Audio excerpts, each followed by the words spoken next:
नमस्कार। आज हम एक ऐसे विषय पर बात कर रहे हैं जो आजकल बहुत से युवाओं और उनके परिवारों को परेशान कर रहा है। सवाल यह है कि भारत में अच्छी खासी पढ़ाई करने के बावजूद इतने सारे छात्र बेरोजगार और यहाँ तक कि हताश क्यों महसूस करते हैं। हमारे पास एक विश्लेषण है जिसका शीर्षक है भारतीय छात्र बेरोजगार और हताश क्यों हो जाते हैं, उनके दोष, माता पिता और शिक्षकों की भूमिका।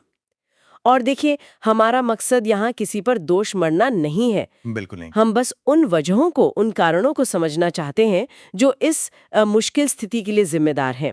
ये वाकई में एक चौंकाने वाली बात है ना? दुनिया की सबसे बड़ी युवा आबादी हमारे देश में है, प्रतिभा की कोई कमी नहीं है, फिर भी लाखों पढ़े लिखे नौजवान नौकरी पाने के लिए संघर्ष कर रहे हैं और कई बार निराश हो जाते हैं। तो चलिए इस विश्लेषण में गहराई से उतरते हैं। सबसे पहले ये विश्लेषण छात्रों की तरफ से क्या मुख्य मुद्दे उठाता है, उनकी अपनी क्या कह सकते हैं कमियां या गलतियां होती हैं। हाँ, विश्लेषण सबसे पहले इसी बात पर रोशनी डालता है। एक बड़ी बात जो सामने आती है वो ये है कि कई छात्र अपना करियर चुनते वक्त अपनी असल रुचि या अपनी क्षमताओं को ठीक से परखते ही नहीं है। अक्सर ये चुनाव बस समाज क्या कहेगा या माता पिता क्या चाहते हैं, उस दबाव में हो जाता है। हाँ, ये तो बहुत होता है, देखा देखी में। बिल्कुल। और नतीजा ये होता है कि छात्र ऐसी चीज पढ़ते हैं जिसमें उनका मन ही नहीं लगता, फिर प्रदर्शन औसत रहता है और वो उस भीड़ में कहीं खो जाते हैं। एक तरह से आत्म जागरूकता की कमी साफ दिखती है। और फिर वो भेड़ चाल वाली मानसिकता है ना, जैसे सब एक ही दिशा में भाग रहे हैं। नीट हो गया, जेई या फिर यूपीएससी, बिना ये सोचे कि क्या वो वाकई में उस चीज के लिए बने भी है या नहीं। सही कहा आपने।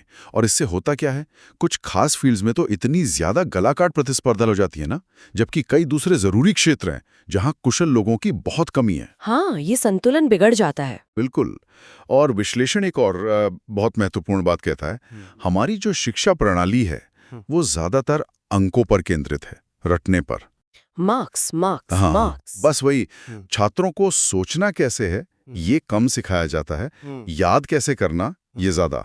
असल में विश्लेषण एक चौंकाने वाला आंकड़ा देता है। अच्छा, क्या? कि लगभग 60% स्नातक यानी ग्रेजुएट्स जो कॉन्सेप्ट्स उन्होंने परीक्षा के लिए रटे थे, उन्हें असल जिंदगी की स्थितियों में इस्तेमाल ही नहीं कर पाते। 60%? ये तो बहुत बड़ा आंकड़ा है। मतलब डिग्री हाथ में है पर प्रॉब्लम सॉल्विंग या कम्युनिकेशन जैसे जो जरूरी स्किल्स है वो गायब हैं।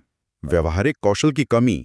और विश्लेषण ये भी जोड़ता है कि फेल होने का डर, हाँ, असफलता का डर, वो इतना हावी होता है कि छात्र कुछ नया आजमाने से, सवाल पूछने से या रिस्क लेने से भी कतराते हैं। हाँ। और ये दबाव अक्सर घर से भी तो आता है ना। विश्लेषण माता पिता की भूमिका के बारे में क्या खास बताता है? क्या वो मदद कर रहे हैं या अनजाने में दबाव बना रहे? हाँ, ये एक बहुत बहुत अहम कड़ी है। विश्लेषण साफ कहता है कि कई बार माता पिता शायद अनजाने में ही अपनी अधूरी इच्छाएं बच्चों पर थोप देते हैं, जैसे कि डॉक्टर ही बनना है या इंजीनियर ही बनना है, भले ही बच्चे की रुचि आर्ट्स में हो या स्पोर्ट्स में या किसी और चीज में। और वो तुलना, शर्मा जी के बेटे को देखो, ये तो शायद हर घर की कहानी है। बिल्कुल। और ये तुलना बच्चे का आत्मविश्वास बुरी तरह तोड़ देती है। विश्लेषण इस बात पर जोर देता है कि बच्चा खुद को लगातार कमतर आंकने लगता है। उसे लगता है कि वो काफी नहीं है। और सिर्फ अंकों पर ही सारा ध्यान देना।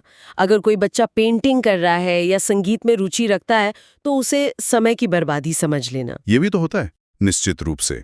विश्लेषण के मुताबिक इससे होता यह है कि बच्चों की जो स्वाभाविक प्रतिभा है, जो उनका असली टैलेंट है, वो दब कर रह जाता है। और एक और बहुत जरूरी बात है, भावनात्मक सहारा, उसकी कमी। Emotional support. हाँ, जब छात्र फेल होता है या निराश होता है या कंफ्यूज्ड होता है तो अक्सर उसे घर पर कोई समझने वाला नहीं मिलता, वो अकेला महसूस करता है। विश्लेषण इसे छात्रों में बढ़ते स्ट्रेस का एक मुख्य कारण मानता है। तो ठीक है, अगर छात्र खुद कुछ गलत चुनाव कर रहे हैं और घर से भी या तो दबाव है या सपोर्ट की कमी है, तो फिर शिक्षा देने वाले, मतलब हमारे शिक्षक और शिक्षण संस्थान, उनकी तरफ क्या स्थिति है? विश्लेषण इस पर क्या कहता है? विश्लेषण यहाँ भी कुछ गंभीर कमियों की तरफ इशारा करता है। ज्यादातर शिक्षक, ऐसा लगता है, सिर्फ सिलेबस पूरा कराने और परीक्षा पास कराने पर ही ध्यान देते हैं। बस कोर्स खत्म कराना है। हाँ, वो शिक्षक या मेंटर्स कम हैं जो छात्रों को प्रेरित करें, उन्हें सही करियर चुनने में मदद करें, उनका मार्गदर्शन करें। पाठ्यक्रम यानी सिलेबस वो भी अक्सर पुराना होता है, जो आज की इंडस्ट्री की, आज की नौकरियों की ज़रूरतें हैं, उनसे मेल नहीं खाता। Outdated syllabus. बिल्कुल। और विश्लेषण में एक खास बात ये भी सामने आई है, जो इंडस्ट्री के लीडर्स कहते हैं। उनके अनुसार नए स्नातकों में सबसे बड़ी कमी होती है टीम में मिलकर काम करने की क्षमता और स्वतंत्र रूप से सोचने की क्षमता। अच्छा, टीम वर्क और क्रिटिकल थिंकिंग। हाँ, और ये ऐसे कौशल हैं जो आमतौर पर क्लासरूम में सिखाई नहीं जाते। यानी वो सॉफ्ट स्किल्स जो सिर्फ किताबों से नहीं आते, जैसे बातचीत का तरीका, आत्मविश्वास, टीम में काम करना, इनकी कमी रह जाती है। सही कहा आपने। और ये सारी चीज़ें, गलत कोर्स चुनना, ज़रूरी स्किल्स की कमी, परिवार और शिक्षकों से पूरा समर्थन ना मिलना और फिर नौकरी के बाजार में बार-बार रिजेक्शन मिलना, ये सब मिलकर एक निराशा का, एक हताशा का दुष्चक्र बना देता है। छात्र खुद को नाकाम, अकेला और फंसा हुआ महसूस करने लगता है। और यही हताशा फिर गंभीर मानसिक स्वास्थ्य समस्याओं का कारण भी बन सकती है ना, जैसे डिप्रेशन या दूसरी दिक्कतें। बिल्कुल। विश्लेषण के मुताबिक ये हताशा कई बार डिप्रेशन, एंग्जाइटी या यहाँ तक कि नशे की लत जैसी गंभीर समस्याओं में बदल जाती है। तो अगर हम संक्षेप में समझें तो ये काफी जटिल बहुस्तरीय समस्या है। इसके तार छात्रों के अपने फैसलों से भी जुड़े हैं, पारिवारिक दबावों से भी, और हमारी पूरी शिक्षा प्रणाली की कार्यप्रणाली से भी। कोई एक अकेला विलन नहीं है इसमें। बिल्कुल सही। स्रोत का निचोड़ यही है।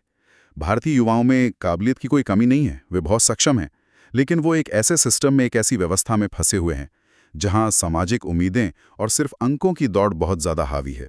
और इसीलिए समाधान भी किसी एक जगह से नहीं आएगा, वो सामूहिक ही होगा।